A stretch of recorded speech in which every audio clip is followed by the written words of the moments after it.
4 or 5 different dealerships where I live in northern Minnesota. Seems like every time they sold the parts and the tools, I came with them. I came as a service manager, service person.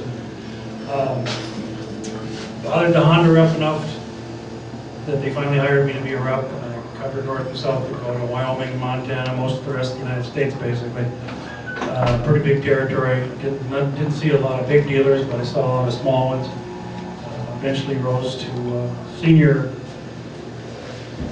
I guess I left the company in 1998 as a senior auto service guy. I didn't spend one day in the auto division, but they had a shuffle, and that's where my card went. And so I stayed home, became a stay-at-home dad, raised 2 boys, and my wife's a professional. And then I started some mail order business. The internet started up. I started a website and started restoring Hondas for people, building Honda race bikes and racing vintage Hondas all over the United States and all over Sweden, Holland, England a couple times. So we had a lot of fun doing the racing. But now I'm back to mostly engine building on CB750.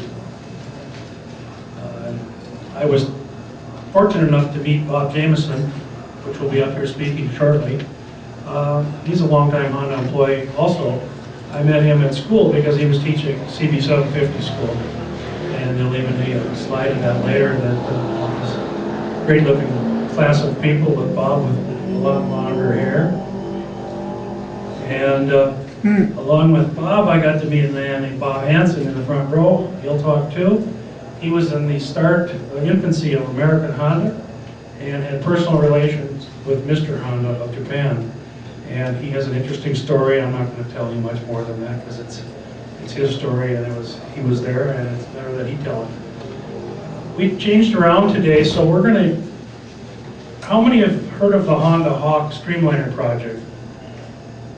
Okay, this was a Bonneville attempt speed record with a machine made in 1971. 71, 2 750 motors, turbocharged. Correct. Probably the first time that's been done to a motorcycle engine versus supercharging. And we decided to put this film out here. It's kind of rough, but it's kind of interesting in 71 how fast they actually went with this Streamliner. You know, recently they've set some new records with some very sophisticated modern engines. This was just 2 street bike engines. And we're going to put it on. Bear with me, it is a little weird in places. And then we'll bring Bob up. And I think it's going to be Bob Hansen first to talk about the birth of the 750, and then it'll be Bob Jameson. So let's see what we've got here. Roughly 17 or 18 feet long.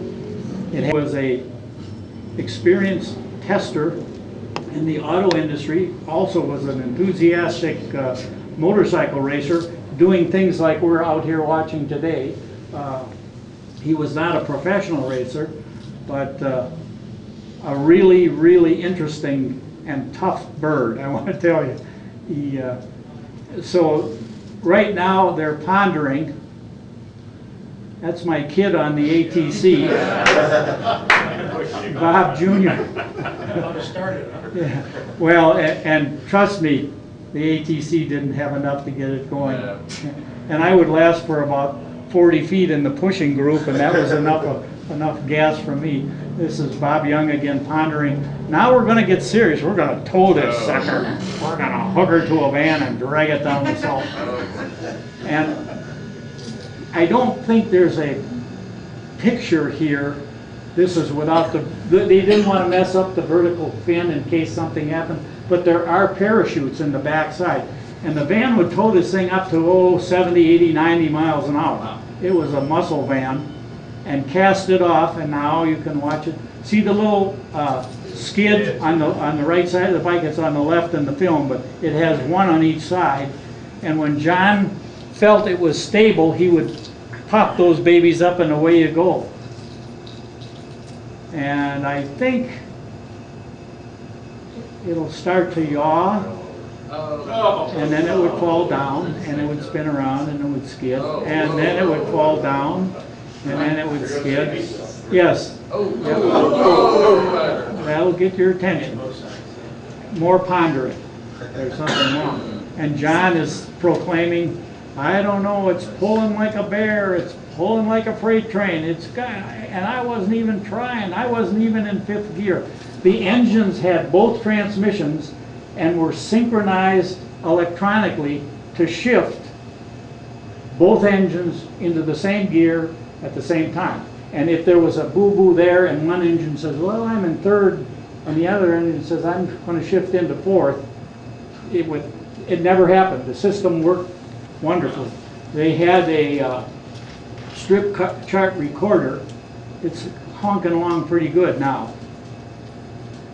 The salt, first of all, Honda did not share the salt with anybody. They came out here on their own at the request of Gray Advertising, I believe it was, that we're going to do this on our own, we're going to show the world, we're going to set new records and so on and so forth.